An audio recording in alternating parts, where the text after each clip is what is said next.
Hey, what's going on, everybody? My name is Corey, better known as the C-Man, and I want to welcome you to another edition of the C-Man's Cinema Sit-Down. This is a special edition of the Cinema Sit-Down. Back in December, I saw a movie that featured Mel Gibson called Fatman.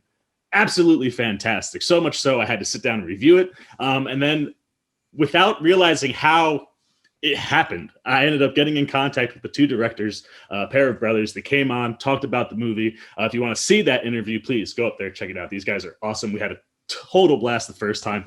They are back, and I gotta tell you, I love these guys. They are phenomenal filmmakers, great writers, but even better people. I really just enjoyed how genuine they are. They were super genuine when they came on. Having followed them on Twitter, the way they interact with their fans, and just the people that consume their material is just awesome to watch. So always really glad to have two incredible filmmakers on, but also two incredible people on. Certainly two of my favorites. So I'm so pleased to welcome back to the show Ian and Eshom Nelms, the Nelms Brothers. How you guys doing? Corey, what's up, man? Hey, thanks for having us, Corey. Thanks for having us back. Dude, anytime. You know, I absolutely love you guys. We had a blast the last time. I'm sure we're going to have a blast this time. It's funny. Last time we talked, you had said that you guys had a show coming out in January.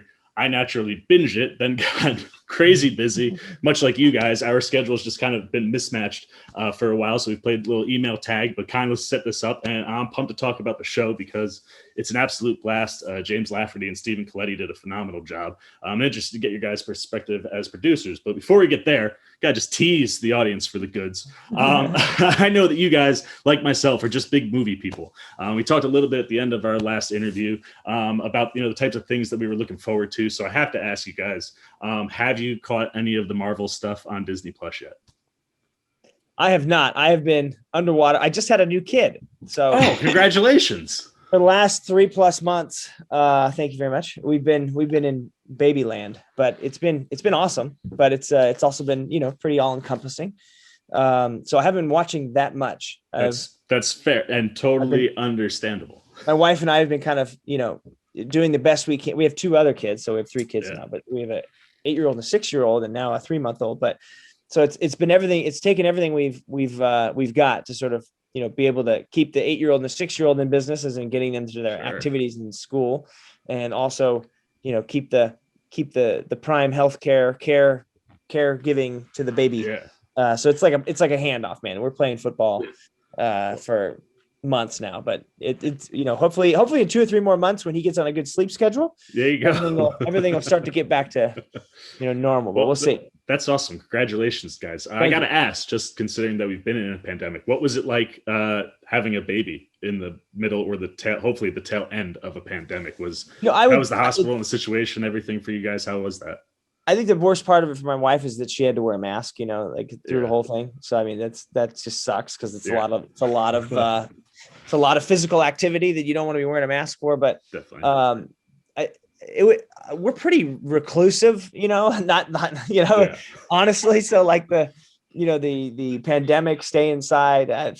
We're pretty much homebodies anyway. So I totally what we're saying here, Corey, is our lives didn't change at all during the pandemic. Not that much. I completely understand that. It's like, it's weird when you're like one of the few people whose lives weren't like changed too drastically, like having work. And myself, I'm also a massive, if you can't tell, I don't go out in public much. So I can definitely understand that, but congratulations to you guys. That's awesome to hear. Ash, if we won't talk about it since Ian hasn't. Did you get to catch any of the Marvel stuff? I to be honest, I haven't yet. And I'll say this, it's as soon as California opened up here, the girlfriend and I jumped in my van and we've just been traveling pretty much nonstop for a month and a half now. That's awesome. And we just needed to get out, get some sun. Right. I feel like, once I'd watched all of Netflix and so many of the other streamer services, I was like, I just need to take a break from the streams and get out there and live life a little bit. So I brought some books, paper ones, It's excellent. Oh, that's awesome. Well, I tell you, if we need a reason to get together and talk again, when you guys finally dive into WandaVision and Falcon and the Winter Soldier, I'd love to get your guys' opinions because I thought they were fantastic. And it's interesting to watch them doing these like character study shows that like tie in directly into what they're building. But like Feige said, you don't have to watch them to watch the movie. So they're kind of like almost like bonus content. So they do some really cool character building. And I would definitely love to get your guys' opinions on that stuff. I've So heard great things. I am excited to check them out. My girlfriend and I have watched 4 or 5 episodes of WandaVision. Okay. Love it. I think it's great. It's super creative, keeps me guessing. I can't wait to finish the show. I haven't yet. She's in Handmaid's Tale right now, so we'll circle back if Wanda. That's fair. That's my girlfriend is trying to get me into Handmaid's Tale right now. She's like, we've been socially distant, as you can see, clearly been socially distant all pandemic, because she's got a pair of little girls herself. So we've been real cautious about that stuff. But now that we're both vaccinated, we're like starting to hang out. But we've been doing like these text watches at home. So like we'll throw something on and then like text each other while we're watching it. And she's like, you got to get on Handmaid's Tale. I'm like, I know, but you don't understand how many things I have to watch. Like, not just that I want to watch, but like I'm like obligated now as like a legitimate YouTube person that talks to like real filmmakers. Like I'm obligated to watch other things first. But I hear excellent things about Handmaid's Tale, so I definitely have to get into that. But good, glad to hear that you guys are doing well. Sounds like everyone is doing well and thriving, so that's excellent. Before we get into everyone is doing great, much like ourselves. Last we spoke, we obviously were talking about Fatman, and we had talked a little bit about how well the response was back in December. So now we're almost 5-6 months from there. I like I said, watch you guys on Twitter and social media and interacting with people. How cool has it been to kind of see this like continuing response of like positivity to the movie, and has it like brought on more fans, more people diving into more of the the other movies and stuff that are also like absolutely excellent? What's that been like, now having it been an even longer breath of it out there?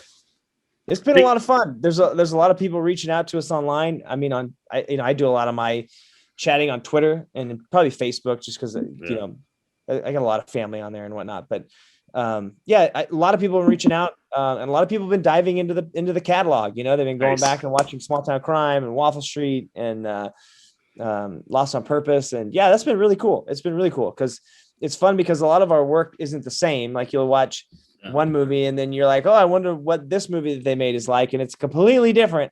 And people keep coming back with that. They're like, man, I loved it, but I'm really surprised how different it was than that. They were like, I could still see your touchstones, I can still see you guys in it, but it's really interesting to have people watch our body of work, which feels strange to say, but watch the body of work, because we do try to mix it up. We do try to we like different genres of films, so we like to play in different sandboxes. Yeah, much like we talked last time, like that is my favorite thing about diving into your guys' catalog. Like starting at Fatman, which is for me, I think that and Small Town Crime are easily your 2 most polished films. But obviously, that's how it should be, because you guys have been making films for a while. So to dive into the catalog, and then not just to see the evolution of a filmmaker, but to see guys who do dive into all the different, genres. It's one of the things I love about you guys, is it keeps you on your toes. Like, you never know what we're going to get next. And I'm pumped always to see what it is that we're going to get next, because you guys do dip into all of that. Esh, what's it been like for you? It's been honestly, it's a blessing, right? I mean, it's what you hope for. And to see it happen and manifested after, just look, man, every one of these films is a couple years of your life, and Fatman, was a 14-15 year journey to get to the screen.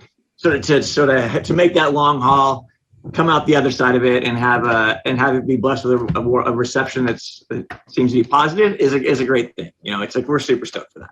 Good. Well, I tell you guys certainly deserve it, because like I said, it's one of those, like when my mom had pitched it to me, she was like, oh yeah, it's like this Santa Claus gun-toting movie with Mel Gibson. I was like, this is going to be outrageous. And then it's like a super grounded, like real take on Santa, and an outrageous kind of, plot that goes into the movie. But like, it's a genuine take when you watch it and you're like, that's a really good movie. Like, there are outrageous elements, but like not an outrageous movie. Like, it's really, really solid. And I told anybody who hasn't seen Fatman, you guys now are on a streamer too. Peacock picked you guys up. If you have Peacock, jump over there, check out Fatman. It's just sitting there waiting for you to watch it. You should watch it because it's amazing. But the other thing too was that was right at the end of the pandemic, or the beginning of the pandemic rather. You guys like just wrapped filming, and then kind of everything up in Canada and stuff closed. So now that, again, we're more months since then, how has the pandemic impacted any of the stuff that you guys are working on? Because I know, talking to you guys are certainly, been busy and trying to work on stuff. It's been interesting. We had a film going right after Fatman that it did affect, because the COVID protocols added over $1 million worth of, extras that you would just have to do. for cast and crew, which of course, safety protocol. Whereas now, people are vaccinated, and I think that those protocols are not necessarily going away, but going to be a little bit more lax, that's going to be a little more doable. It's not going to be, okay, now you have to find, 20% of your budget or 10% of your budget or whatever, try to find more money like that amount. So I'm curious to see, as we ramp into these next projects that we're hoping to do, what that's going to do. Cause I don't think it's going to go away. I think that there's always going to be a certain amount of, medical protocol or pandemic protocol or whatever they're going to call it now. They're not going to call it COVID. They're going to call it something else, as they're worried now. They're like, oh, hey, this could pop up, that could pop up, is what I keep hearing. So I'm sure there's going to be a general task force on your film that's going to be sort of, policing everything and making sure nobody's infected or infecting others. So I'm curious to see what that does to everything and everyone. But yeah, we haven't had to deal with it yet. But we do have a lot of friends that are dealing with it. So, and they just get it done. So it's probably just gonna be similar, right? It's just, another thing to worry about on set. Ian and I have been in a sort of like development writing phase. It's a red hot burn on the keyboards. That's a good time to have a red hot burn on the keyboards, right? Especially with, like you said, all these other protocols, and the fact that it would add $1 million into a budget, just with all the different things that you guys have to take care of, is crazy. So definitely a good time to be writing and developing stuff, which is exciting. Yeah, and unfortunately, I mean, that $1 million ended up nixing the project. So yeah, that's super unfortunate. It's a casualty of the pandemic. Which that I mean, sucks. Which sucks in more than one way. It sucks we need to make a movie, but you look at the boost of the economy of where we were going to be shooting that. Like it was a significant budget, man. It was really significant. So it would have really kicked up. It would have just been great for wherever we were shooting it. We should add a big push to whatever economy we were shooting in. So it sucks for that as well. Like it really takes a lot of jobs away. Yeah. Does that in a situation like that, does that just like end the film for you guys, or now does it just kind of go onto the back burner and hopefully there's a way to pick it back up at a different time? Well, there's like windows with this stuff. And so it went away, and I don't know if it'll come back. You don't know if it'll come back, because a lot of things have to line up, right? The actors have to line up, the money has to line up, the locations have to line up, the filmmakers have to line up. So we had that perfect storm where everything lined up, everyone was available, and then you have that X factor, that COVID factor that comes in. That's super unfortunate for everybody, because to have anything be taken away that you guys would have made is just an unfortunate thing to hear. Yeah, trying to line everything back up is always difficult, because the first thing when a project falls apart, the first thing everybody does is start looking for those next projects, and those get all lined up. And then it's like, okay, well, shit, how far are we out on if and when it does resurface, saying, hey, we're ready to go again. Yeah. Like lining all those elements back up again. Like, how long does that take? It usually takes a couple of years, because everyone's kind of a little like they're a little further out in their planning. Oh, I'm sure. Well, that sucks. I'm terribly sorry to hear that. That's all right, man. That's how it goes. But like you guys said, you're right in development, and I'm sure there's great things on the horizon. The one thing that I did kind of hear you guys rumbling a little bit on Twitter and in the social media sphere, maybe this is one of those things that's in the development sphere. Is there any possibility of a Fatman 2? 100% possibility. Absolutely. That doesn't mean it's a certainty, but there's a 100% possibility. The good thing is that everybody, the main cast, is all excited to do another one. That's great. We're excited to do another one. The producers are all excited to do another one. The distributors excited to do another one. It's just, again, lining up all those all those timelines, lining up all those people. Esh and I still need to write the script, but there's a certain amount of like, do you start writing the script before anything starts to fall in place? Because you write the script and then it's like you're ready to go, and then you're just sitting there when you probably should have been working on something else that could have gone. So there's that kind of happening. And then it's like trying to work out everybody's deal, because you know what I mean? Like everything the ball can't really get rolling until certain key players start to kind of lock some things in.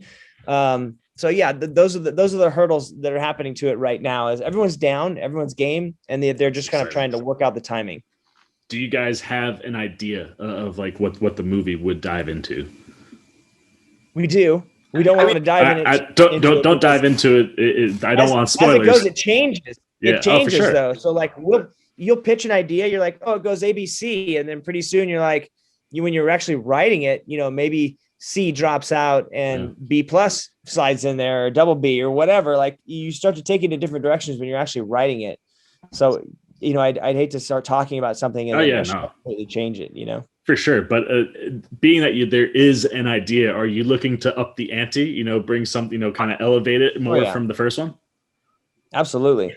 I think Ian and I kind of made this comparison. Like if the first one was our sort of like, I'm tripping now, Mad Max, right? This would be Mad Max. Yeah. This would be the Road Warrior movie. Okay. I'm here for that. I'm also here, if you need, say, a nephew, a cousin, a grandchild. I mean, I've got the beard, I've got the hair. I think I could pass as a relative for Santa Claus. I'm just throwing it out there. I'm available. And there's something to be done there, Corey. There's something to be done there. Yeah. All right. Or like maybe there's like a training camp that he's got in place for future. I threw an interview out into the world and it materialized. So if you guys need someone that's somehow related to Santa Claus, I will gladly keep the beard, and anything to keep the hair, I'll do it for you guys. I'll tell the girlfriend like, hey, we got to suck it up because the boys need me. So you let me know and I'm there in a second. We appreciate that. We do appreciate that. All right, let's get into Everyone is Doing Great, because I'm really fascinated to talk to you guys about this one, because this is not your project. This is James Lafferty, Stephen Colletti writing and directing, and it was really fun to kind of watch them, do this project, and you can see some of the influences that Lafferty clearly has had working with you guys kind of in there, and you can definitely feel some of your presence as producers. And that, I think, is one of the first things that I'm really interested in is what is it like swinging from the writing directing chair into the producing chair? Because I feel like, a lot of people, I don't think necessarily understand like how like sometimes producers are on set, sometimes producers are not involved on the set. Like, what is that like from your guys' perspective? We try to be on set as much as possible. So I think there was a stretch of like 3 or 4 days that we didn't make it, but we were there for the other 30 whatever shooting days because we had a writing assignment we were trying to do at the same time, and we actually got a little bit behind and we had to sequester for 3 or 4 days to dial it in, but to really concentrate on it. But yeah, other than that, I mean, we're on set constantly, and even those 3 or 4 days that we weren't there, we were constantly getting updates and taking phone calls and trying to be as helpful or useful as from afar as possible to those guys. But it was also just fun to come to the set, and that show and the spirit of it was had a lot of improvisational elements in it. Sure. So it was a blast just seeing Stephen and James and all the other talented ensemble come in and just riff and have a good time. We went out and then put in our ears put in the ear like a lot of our sort of previous collaborators and actors that we had worked with on other projects, like Deborah Baker Jr. and Tony Williams, Sean Kerrigan, just people we really adore and love and want to work with again and again and again. And fortunately, James, and Stephen enjoyed them as well, and they were able to come in and work on this show. So it was really fun to go in there and see a face that we enjoy every single day.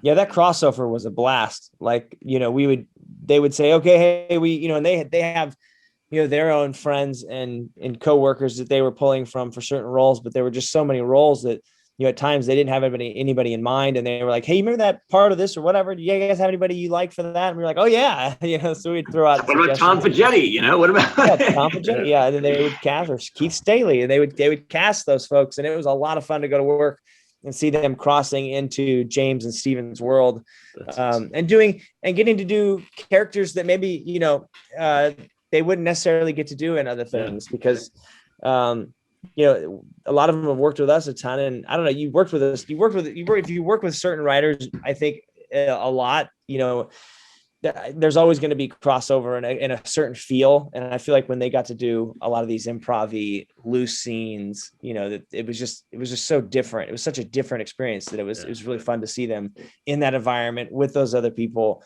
doing these roles that I'd never seen them do before. And for the most part, having to ad lib or improv a lot of it. It was awesome. It's great. That is really cool. So from where you guys sit, what are the biggest differences when you are, writing, directing, and completely hands-on on a project, start to finish, and then where you're on set, how much, advice are you giving the guys? Are they ever asking you to hop behind the camera when they're both on screen? Like, how does that work? What kind of differences do you guys see, between directing and producing? Look, our role, and Ian and I always say this, like, is to be just the ultimate facilitators, right? To make sure that we can do everything we can that's available to us and our resources, that we can help facilitate their vision and get that on screen.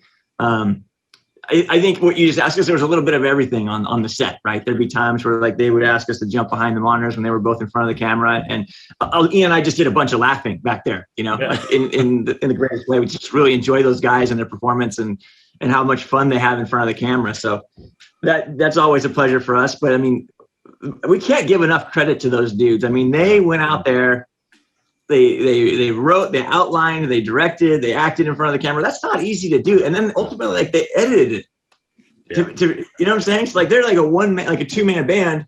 And I just can't tip my hat enough to them. They really thrive. They really, their learning curve was just, 90 degrees. Yeah. And they were turning out great work. Like, I remember when we were looking at their edits, we're just like, and it was the first time they really had to edit anything.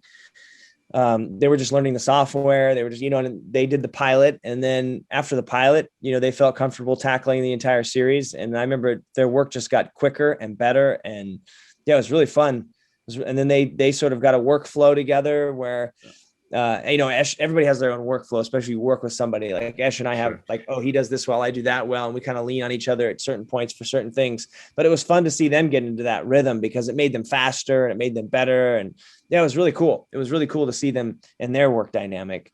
But yeah, like Esh said, like what we really try to do as producers is try to produce like we would want producers to produce for us, which is you have a certain vision in mind, and it's really tough to like handle every little inch of it and to make sure that it's coming to fruition because things drop through all the time. It's like, oh, I really wanted this location, or I really wanted to feel this, or I really wanted this actor, or I really want, and those things can drop away because sometimes, or I really wanted this many days to shoot this because it was going to be really important. I want to make sure we covered all our bases. And those things can go away. And you just have to have a production team or a producing team that doesn't let those things go away or those things fall through the cracks. And that's really what we tried to do the entire time. And like I said, if they asked us to sit behind the camera, which they did on occasion, we would sit back there and laugh or throw a suggestion, but it wasn't because they weren't doing a fantastic job. It was just because, well, hey, you nailed that. Let's try something different, and maybe you can use it in editing. Then like specifically like the Redwoods section. They go on that's my favorite episode of the whole show. It's so great, yeah. Where they go on like the existential journey. I mean, that was a really distilled unit. I mean, it was like just the bare minimum of crew. And Ian and I are out there. We threw our DP Johnny Durango jump in front of the camera. We're holding the boom mics, doing sound, holding reflect it was just straight up like, oh man, this is independent roots at its finest. Like, let's use every tool set. There's no job we aren't willing to do, schlep gear, hold boom mics, whatever. Like, it's all good. Like, let's rock. That's awesome. That was fun. So you mentioned like the improvisation aspect of the show. Was it more of a loose script than kind of like a fully fleshed out script where it was more of like a structure and then the guys just kind of played with that as they went? And as, writers yourselves, what is it like to be on set when people are improvising that much? Well, I mean, first of all, there's a great energy that comes from improvisation, and it's fun. It's more, the spontaneity brings excitement for the actors, for the crew, for everybody, because you just don't know what you're going to get or how it's going to evolve. So everyone can't wait for the next take. But there's also like a sweet spotting, right? So you can't sit there all day and shoot the same thing over and over again just because you can get different versions of it. So you have to sort of find, and James and Stephen are excellent at this, but like find that plateau, know when you need to move on, manage your day, because you got to be careful with that improvisational stuff. It can spiral out of control quickly. And as far as like how they were structuring it, like they did a great job of coming up with a scriptment, right? Like it wasn't, they didn't have every line of dialogue in there, but they would certainly have the scenarios in there. It's like these two people are here, they're this and they're doing that and they're fighting over this, or they're having a problem with this and they got to figure it out. And this is how they figure it out. So it was all kind of mapped out, but like how you got there was, however you worked with your acting partner, your scene partner. And and everybody had a different method. Some people would go in cold turkey, and some people would have a couple of 2 or 3 lines that they wanted to use at certain points. I remember one of our friends who acted in it was like, oh yeah, I tried to give myself 3 to 5 options of what I wanted to say when I got there. Yeah. And then when I ran out of those, I just started winging it, which is fun, Yeah. he kind of did a little writing before he got there of like what he thought he would say and how he wanted to say it. And then, he got to be really loose with it once he ran out of those things.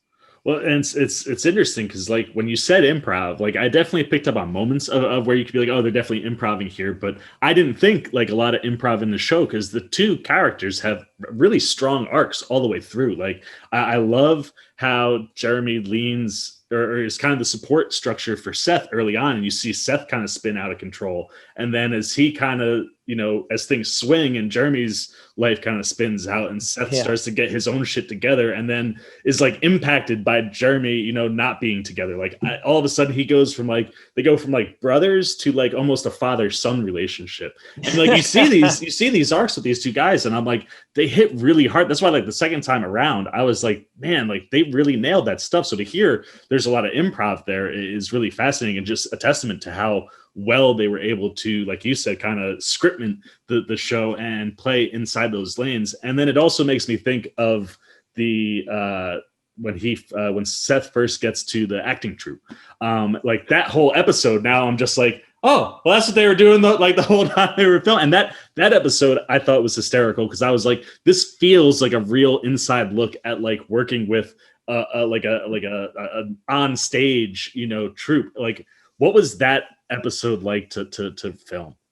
But what's interesting, right, is like that's the inception, right? That's the improv within the improv within the improv. Yeah. Like, what are we doing here? When you guys said improv, I'm like, oh my gosh, now it's all making totally different sense to me. It's like, wow. But I think that look, the gents are they're smart enough, and all the actors and performers are smart enough to know, like, oh, okay, like improv can be lots of ums and uhs and then you're like, okay, this is improv because you can see the wheels turning sort of thing. But they understand how to sweet spot that, how to make the concise thoughts, and then huge kudos to the editing process, right? Because it's not easy to edit improvisational material and have it not look like improv. Yeah. So huge kudos to those dudes for that, because that is a task in itself. And then to know it, and then to get into the actual, workshopping scene, right, where they're doing that. That scene is amazing. And to have that, when juxtaposed to the show, which was, theoretically in the same process, feel different. Yeah. And that's not easy stuff to do. So, what was anybody's prep or like getting ready for like something improvisational similar in any way to stuff that we saw in that sequence?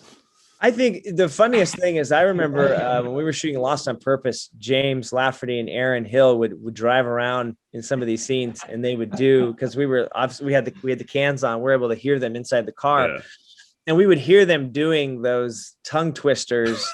At first they started exercises, those so that you can get your diction and your linguistic and your you can hit all your syllables and consonants properly. Silver surfer collects seashells by the seashore kind of thing. Yeah, those were what the heck? They started dicking around with those in the car, and they went through half a dozen each, and it was so funny. And it ended up, they were just laughing and having a good time doing it. But man, those totally happen. I think what they were doing though is, like let's say Bob, the guy who's running the acting troupe, like that guy was really great. He did a great job of coming prepared. And he was just like, I'm kind of taking, as James and Steven were doing, that was the flavor of the show. He's like, I'm taking things that I do in my real theater group, but I'm turning them to 14, like he's all that stuff's pretty real. But then he's really slamming it home, and there's so many things, like just having known James for all these years now and having conversations, we're just sitting there BSing, whatever it might be, at a film festival or at a restaurant for dinner, because, we are friends outside of work. And there'd just be so many moments where it's like, oh, dude, bookmark that. That's got to go in the show. Like that's, what I'm saying? Like even the other day, like we were on a text chain and it's like, okay, that's going in the show. Like, it's just like, too. We're right. Yeah, is season 2 being written right now? They are working on it right now. Yeah. That's super exciting. And I hadn't seen any announcements, so glad to hear the guys are working on that. Well, I mean, it might be breaking news. You might have heard it first. Oh, well, that's the thing. That's the thing with the way that this one's working. It's pretty interesting because we're an independent TV show, so it's not like Hulu has to say, "Hey, we're renewing the guys for the second season." Like that's not how it works with this one. Hulu doesn't own us, so we can either do a second season or not do a second season. It's up to us. But what it comes down to is, do we have enough sales and pre-sales to afford to do another season? And that's what we're working on right now, is selling all the foreign and trying to set up enough of the finances to be able to do a second season, because nobody has, $1 million laying around to just go do a second season. So we have to be able to raise a certain amount of money from the first season to go do a second season. But that's literally our holdup right now, is that they're putting it together, they're writing it, they're getting everything ready, so that hopefully when that happens, when the finances come in, that we can jump out and do a second season, because everyone's excited to do another one. Yeah, well, that's super exciting. I mean, just where the show goes, and the fact that the whole show is just every episode is a bunch of gut punches, and you get to the end and it's like, oh, just in case there isn't a second season, everyone's getting a happy send off, and then Jeremy's got to go to the bathroom naturally, and thank God Seth turned him down again, because spoilers, guys, he gets popped, and you just I was literally okay, I can see how this wraps up, and if you don't come back, it's satisfying, and then that happens. I was like, there better be a fucking season 2, because I need to see where that goes. So I'm glad to hear that they're in the process of writing, and you guys are looking to get a second season. And speaking of being an independent show, and that was kind of one of those big, almost groundbreaking moments to see an independent show get scooped up by one of these streamers. And now I just saw it again recently. My mom and my dad watch a show called The Chosen that's completely crowdfunded. They've gotten the first season they put out. The second season, I think they just finished filming. Wow. Completely crowdfunded. Peacock picked it up. Wow, so it's nuts to see these truly independent pieces of material getting picked up now by these streamers, because the streaming wars are real. I mean, we're seeing people combine, and there's all sorts of crazy stuff. So it almost feels like you're in the wild, wild west, where being independent can be a positive. What is it like being independent guys yourselves to be in a world where you can see stuff like this happening, like an independent film? We've seen independent television. That's a little bit new. Is that exciting? What does this new wild streaming frontier look like, and how does that impact, guys like you? I mean, it was though. It's with these streamers opening up and needing content and being, available to pick up stuff that's independent. I mean, it's hopefully it's the Wild West, man, and hopefully it's opening up, and that's the first 2 times I've ever heard of it, with The Chosen being picked up and us being picked up. Those are the only 2 I've ever heard of. So hopefully it happens a lot more, and hopefully it gives artists, the creative freedom to create their own vision and see it put up for audiences. Cause I think that's one of the hardest things to do, man. It's hard to not have a giant bureaucracy either behind the TV series, sort of saying, you can't go that way, you can't go this way, you got to go down this narrow hallway, or have a writer's room that's kind of, taking you in a certain direction, where it's James and Steven are putting this together, and it's coming from their heads. So that's really cool, and I think rare. Yeah. I mean, they got to make the show they wanted to make, with minimal compromises, and that really is truly rare in this day and age. So, and I think especially when as Ian said, you have to answer to the networks or the streamers. I mean, they have a whole ecosystem there that you need to plug into. So it really is miraculous in a lot of ways that you get to go out and make 8 to 10 episodes of your show the way you want to make them. That's not it. Yeah, well, and that's I think that like you guys said, it's a rarity, but when that does hit, you can really get that genuine nature, and you can feel how genuine this show is. So knowing obviously James as well as you guys do, and having worked with Steven, how much of their own personal experiences do they pour into the show? There are just moments in the show where every once in a while I'm like, I bet you James Lafferty did that. How much of their own personal life really did impact where they went with the show? I think they're pulling from everywhere, from what I've heard them, from what we've asked them about certain things, and they're not just pulling from what they've done personally. They're absolutely pulling from stories they've heard and people they know, and the wild man that they knew back when they first started in the business, or whatever. They've crafted these characters, obviously piecemealing a lot of different experiences and people together, to create these what I guess you'd say they're meta, but they're not. And there's definitely a lot of them in the characters for sure. But the experiences and the things they do and the decisions they make are definitely not what Steven and James have been doing. They're not sitting there doing blow or anything. I mean, these are pretty straight guys. These are pretty responsible, hardworking, grinding guys. So they don't really have that kind of time. That's fair. I mean, it's like James's character is kind of like the dude, Yeah, 100%. I get the dude that when he gets picked up on the corner by his ex-wife when he's coming back from the grocery store, and he's got like the Uggs on, shorts, hoodie, a ridiculous. Like I was there, I'm like, that's the modern day dude right there. He's sitting right in front of us, waiting for like people to flock to him. So I love that you go there because those vibes are totally present, and James's performance is fantastic. And speaking of James and the fact that you guys, like you said, you're friends outside of work. How early into the project did he and Steven come to you guys? Like how involved were you? And at what point did you get involved, and kind of how does that go? And then conversely, like now that you've done one season, you're going into a season, how much more involved are you in season 2 in that kind of development as it's happening? Well, I mean, with EDG, so he came to us after Small Town Crime, right, Ian? It was during the reshoots of Small Town Crime. We had we had this 2 hour, we had one scene, one angle, and it took about 2 hours to set up and shoot. We had one little angle that in Small Town Crime that we wanted to reshoot with them.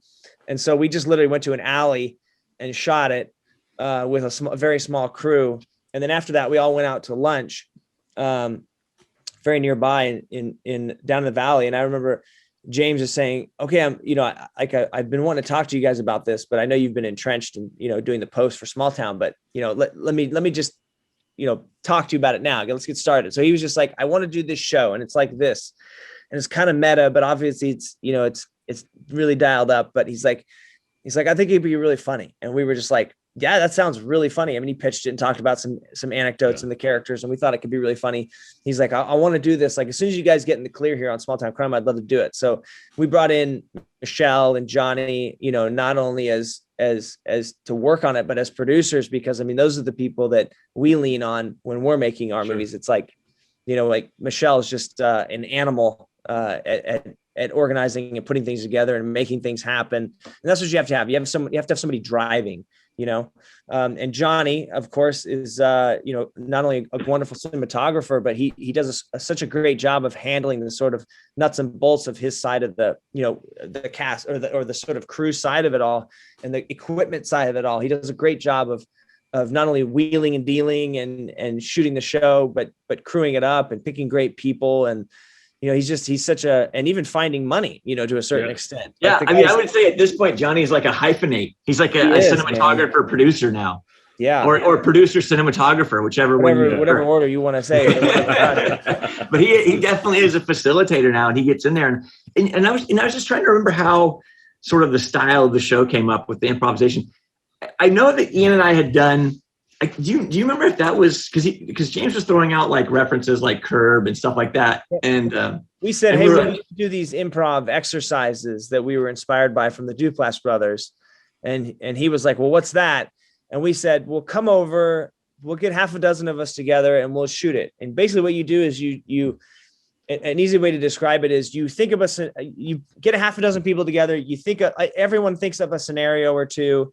They write them out, and it could even be as complicated as like everybody has a little character. And one example that worked well for us is that it's actually up online. It's called Superman #1. But Esh wrote that one out, and he was like, okay, someone has my Superman #1 comic book, and I'm trying to figure out who it is. And then he gave one person, which he doesn't know, a tag, because everyone pulls a thing out of a hat that says you have the comic book, but you're nervous to fucking tell him or whatever because you fucked it up or whatever, like there's some stipulation in there, and that's as tricky as it got.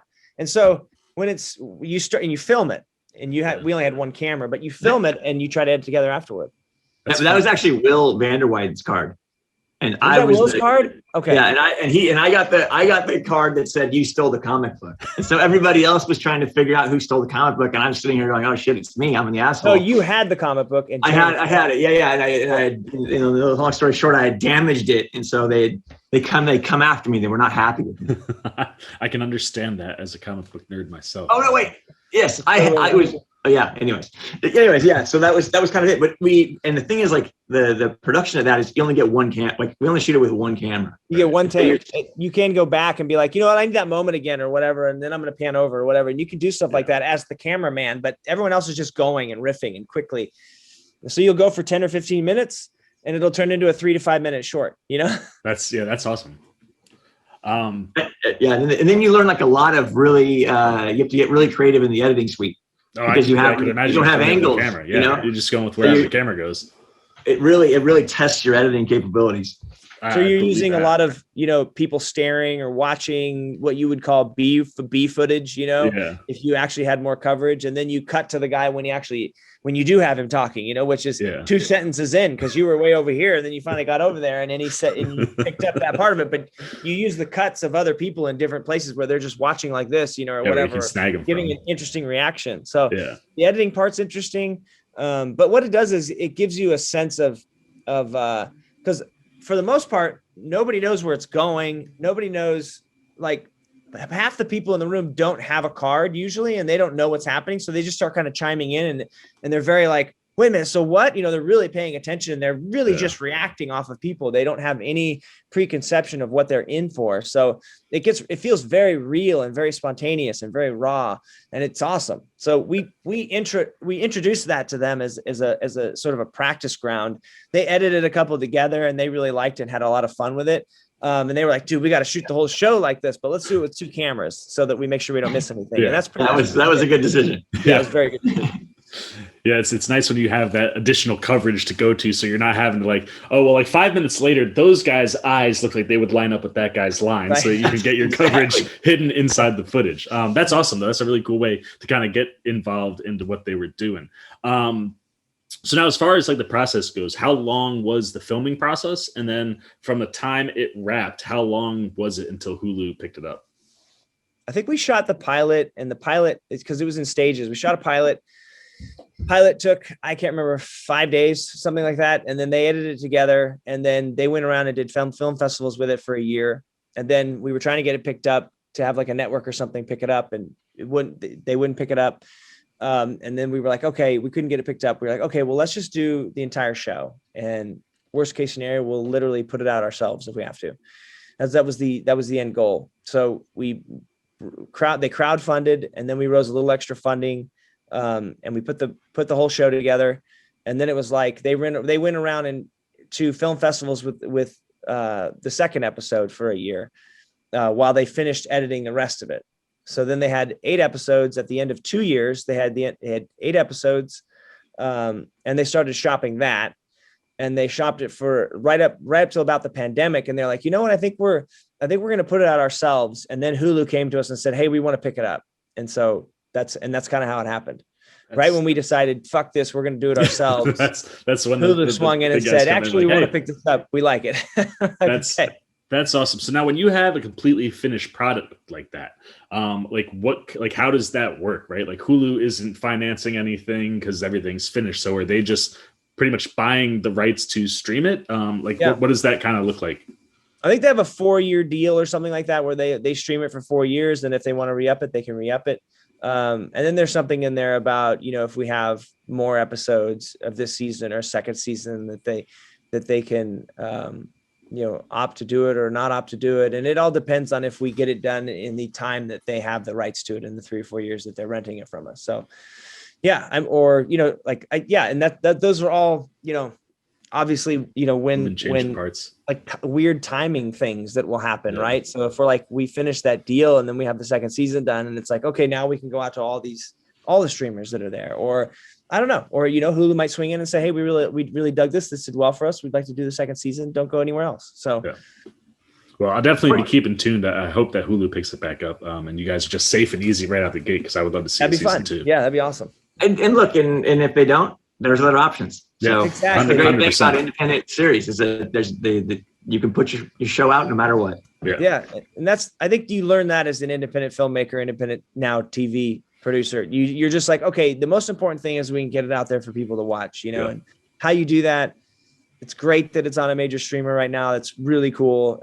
It's like we were saying, it's not something that there's a template for. So we're really fortunate to have that happen for us. But like the end goal is always the same, make it available to people to watch. And, I think James and Steven's fan base would have found it and hopefully spread the word regardless. And hopefully it would have had its own success on its own, but regardless, we're super happy that it's on Hulu and it's doing well there. So good. Well, like I said, I'm glad that like it's there, it's out for people to find. And, we're in that world where it's like, everybody's looking for something to stream. So if there's like a known entity that has a fan base and someone drops it, you'll see someone swoop in there to pick it up somewhere, hopefully. Cause everybody's trying to get something to get people to, hey, hit the subscribe button over here. Cause there's so many damn subscribe buttons to hit nowadays. So for you guys, working TV versus movies, what are the biggest differences? What are the biggest challenges going into the world of TV? And is television something that you guys want to get into more, as you go forward? Corey, I hate to do this. I have to actually shove off. Okay, no problem. Right now. But Ian's still here. Thank you so much, brother. I really appreciate this. Hey, Ian, you got this one? Yeah, absolutely. Yeah. Ash, thanks so much for your time, buddy. I really appreciate it. I'll wrap up with Ian and we'll talk hopefully soon. Yeah, Ian's a wealth of knowledge. He's got all the answers and all the right ones too. Corey, thank you so much, brother. I appreciate it. Thanks, man. Have a good one. Ian.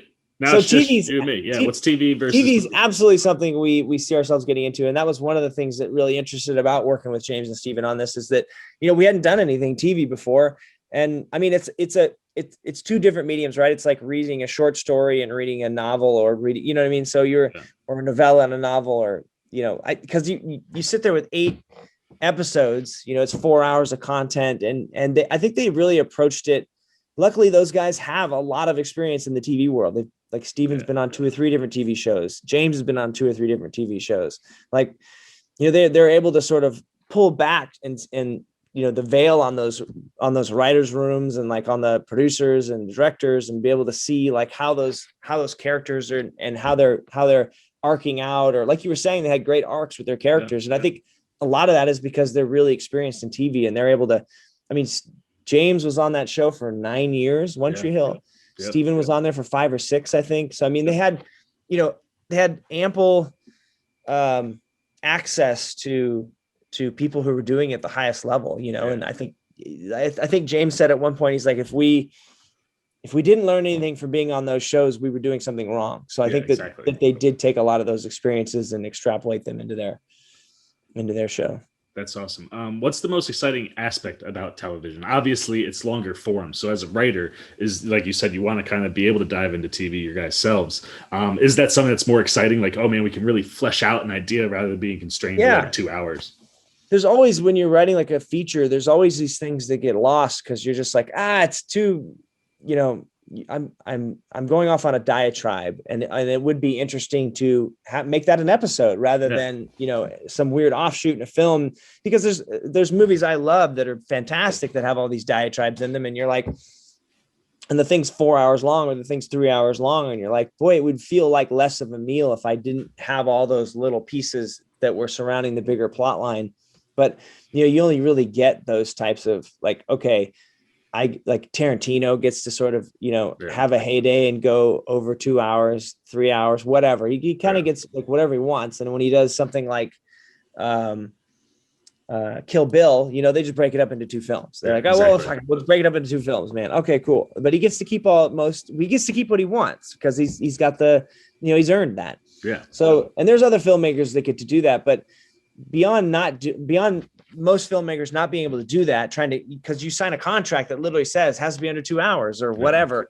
So you sort of end up, weaning and cutting and streamlining, which makes for a nice clean film. But it definitely takes, if it's a world you could have stayed in longer or feel like you wanted fleshed out more, usually it's because, things were cut and shaved off to get it in into a nice, neat package of 2 hours or an hour and a half or whatever they had to hit.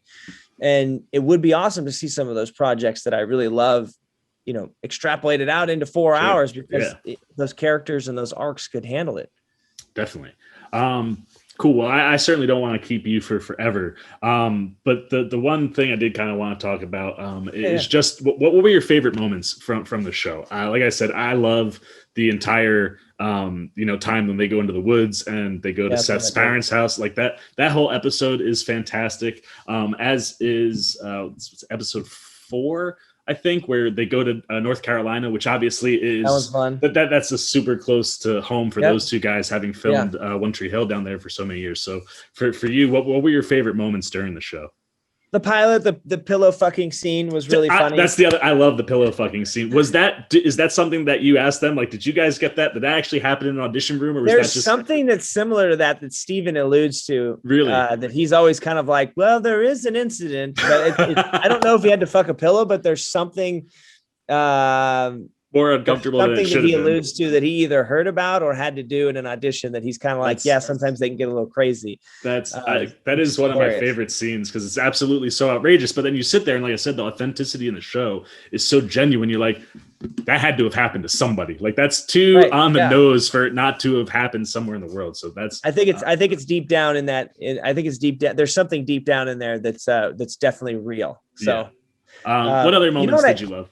You know what I liked a lot was, and it seems like a weird thing, but I just liked Jordan. I can't remember his last name, but who ended up shooting those. We wanted a really different look from the show for the super glossy actual vampire footage, you know. And I thought Jordan did an amazing job at sort of capturing that, because he was very much kind of a one-man band. He came in, we rented out this place that had all these weird kind of torture-y, dungeon-y looking places. Kind of gothic backdrops. And we just, for a day, we shot all these sort of fake, melodramatic scenes in there. And there's some that aren't even in the episode, I'm sure. or in the season. Yeah. So I like that they were like, oh, we can use these later. That's awesome. And when you talk about the look being different from the show, it's so spot on. Like, it's almost like a hybrid of like Buffy the Vampire Slayer and then Days of Our Lives or something. like one of those actual soap operas, or even I hate to say that I saw the first Twilight, because as soon as vampires start sparkling, I was like out, but like it captures that whole essence of that time period, and like where you had like these teenage girls who were in love with vampire shit. Like they definitely 100% nailed that look, like spot on. Yeah, we had that. Those are fun because they look so different, and they kind of they feel like a real show. Like it's so fun to call back to that show that they were on. We were even talking about at one point of shooting a full episode or two of it. And put them up somewhere so that people are like really confused, like, holy shit, did they actually do this show?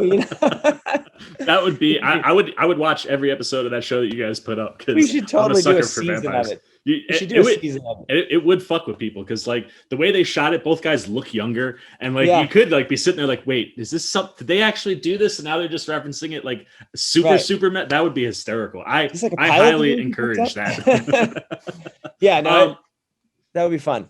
I like you. I love the Redwoods episode. I also love when they go visit Seth's parents, because those are two more people from from our lives, and now James's life, because he did Lost on Purpose, and both those folks are in Lost on Purpose. Janet Gunn, who plays Seth's mom, played James's stepmom.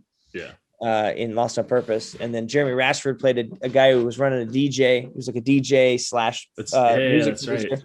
Kind of scuzzy in Lost on Purpose, and in this one, and in Small Town Crime, he played the Rhino, which is the nickname for the killer that he plays, that partners up with James, which is, it's fun to see. And like I said, I love it when these guys get to play some things. Like now he's like an over, joyful, sexual innuendo dropping weird father, which was so really funny. Fun. Yeah, that guy's he's so funny, and then in Small Town Crime, he's so creepy and crazy. You gotta love when you you love when you get a character actor that like can just move into wherever you want them to go, and they just nail everything. And he's absolutely fantastic, which is why I love that episode. And the way his mom, like the whole time, you're like, what is the deal with her and Jeremy? Like, I don't know what's going on. And when she burns him right at the end, you're So like, great. oh, I see what it all is now. And like that whole, like I said, that episode is one of my favorites. What was it like working with Alexandra Park and Kariba Hine, the two ladies, the former loves of our leads? They They were obviously so great, man.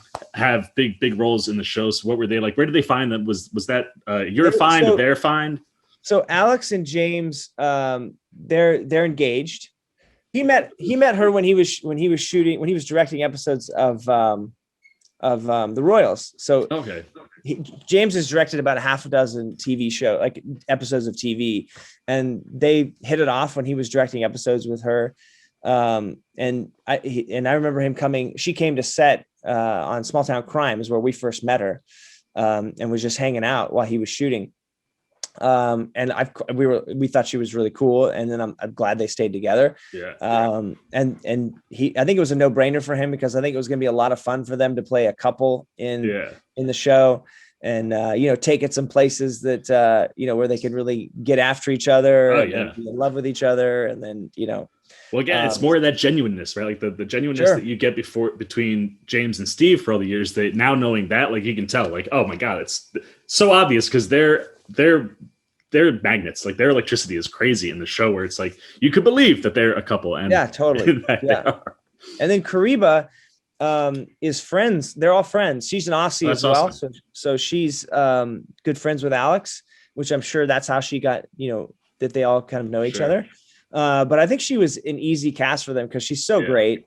Well, I love having the duo Aussies, and like when they talk about the Aussie shit, like when they say things that are extremely offensive to us, and they're like, that's just how we talk in Australia. Like, I don't understand why you're so mad that I called you a little bitch. Like, yeah, those are such funny moments, because those as well, Alex is telling us have come from real moments she's had where she said something that no, it's fine that I called you a little bitch. Like, what are you talking about? Like in Australia, we call each other little bitches, and it's just like, like, what the fuck, man? It's that kind of phrase, but it's, why are you being a little bitch? It's so fun. That conversation in the car is, again, like one of those things, like now hearing that they're friends, and then it just feels like it's so natural. And like, I'm sure the experiences of an Australian in Hollywood has to be massively different, than most people. So like, you get that kind of real genuine, again, that's one of the things I love about the show. I'll say it a million times, but like that genuine convo between the two of them kind of going back and forth. And it really, really pops because it feels so real. And that was one of the things I remember them discussing. Is I remember the girls were like, are we American or are we Australian? Because they were in on this real early. When we were doing those half a dozen people improvs, the girls were all like, everyone was there. The cast was all there. So was Matt and Carissa, who play the lawyer that that Seth's character is running around after his love interest, after his girlfriend, after Kariba, and Matt, who played the guy who keeps showing up at every audition. Just nailing everything, and just a complete dick, dressed like Jeremy accidentally at one point. Like that guy as well. Like those were kind of the six people we were doing all the improvs with. And that they knew they wanted them in the show in one way or another, and they wrote those roles for them. So so those people were in from the ground floor. They're like, hey, these are kind of our inside people. Like, we want to work with them.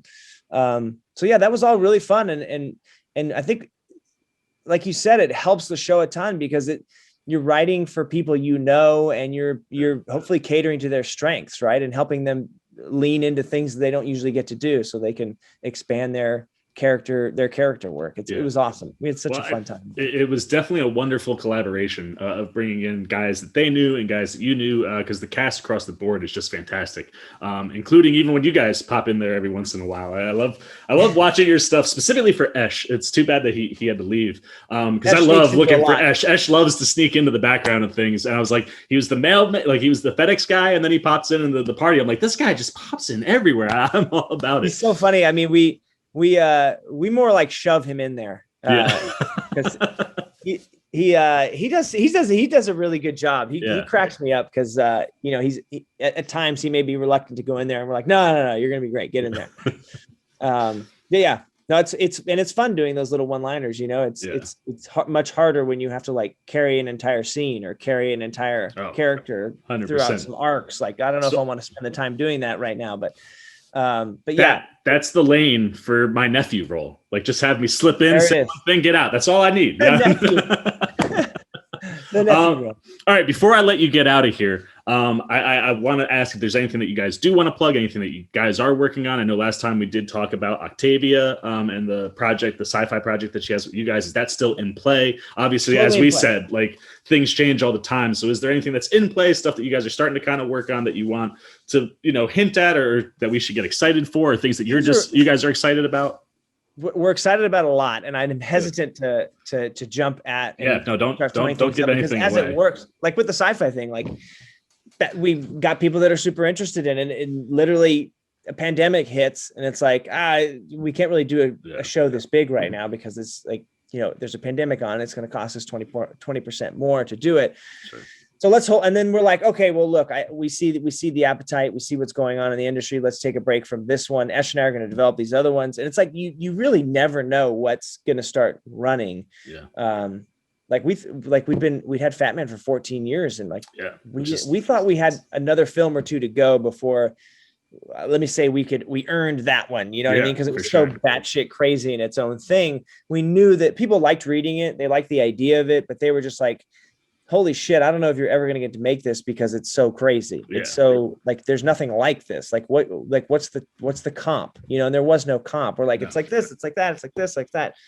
So we thought we had another movie or two before somebody would let us cut loose with that, but we're so grateful we get to do it. Seriously, thank God that someone did let you guys cut loose, because that is like one of my favorite movies from the last year. Like anytime, like I said, once it popped on Peacock, I was like, fuck, I'm gonna throw this on right now, man. Like it's so enjoyable to watch, specifically just like the individual performances, because that cast is amazing. And super proud of those folks. They're all so good. Certainly earned it, in my opinion, because you crushed that movie. Thanks, man. So I'm glad that you guys are at least excited about stuff that you are working on. Hopefully those types of things pan out. I am dying to see more of your guys' stuff. I love you guys. You know that. Thank you again, as always, for coming on. Let me give you last words before I sign off. Anything you want to say or get out there? I was just going to say that things are easing up over here in LA. So, I mean, I think from what we're witnessing, everything's starting to roll back forward again. So hopefully we are back out there again, creating something, because we're jonesing to do it. We're excited to do it. And we're probably weeks away, if not a month away, from finishing one of the rewrites we're working on. And then we got to jump into another one. And we've got a couple of things that we're hoping to do kind of back to back. So we'll see. Cool. Fingers crossed, man. I wish great things for you guys. Thanks, man. You, as always, for coming on. You and Esh are awesome. You guys have a home here forever. If you ever want to announce things, by all means, come back over. And like I said, if you need a nephew or a cousin, I'll keep the beard for you guys, just for you guys. All right. I love you, man. I love you too, man. Ian, thank you so much for joining me. Everybody, thank you for watching. I hope you enjoyed the interview. Obviously, if you haven't seen everyone is doing great, go over to Hulu, check that out. Check out Fatman, check out Small Time Crimes, dive into the Nelms Brothers catalog. It's absolutely excellent. And like I said, to watch you guys grow through these movies, even if I started at the back, has just been a lot of fun. So always, I wish great things for you. Thank you so much for joining us. That's Ian Nelms. Eshom Nelms has left, but we thank him for joining. I, of course, am the C-Man. If you enjoyed what we were doing here today, please throw a thumbs up on the old video. And if you just dig what I'm doing, you want to see maybe if we talk more with the Nelms Brothers. These guys seem to like coming on and talking to me. Maybe we'll find another excuse to do that. You haven't. You want to come showing a little love, support to this guy, specifically these guys. Make sure you follow them on Twitter. I'll put all their information below. Follow them on everything they're doing, but then also, come join C-Maniac Nation by jumping over there, hitting that subscribe button, hit that little bell if you want those alerts. And until next time, for the C-Mans Cinema Sit Down, the Nelms Brothers, thank you very much. I, of course, have been the C-Man, and I am signing off. Peace. Oh, hey, what's going on? You must be sticking around because you're looking for more content featuring this guy. Well, guess what? You're in the right place. You can check out more videos right here and right here. And if you have and you want to come join that C-Maniac Nation, you can hit that subscribe right over there.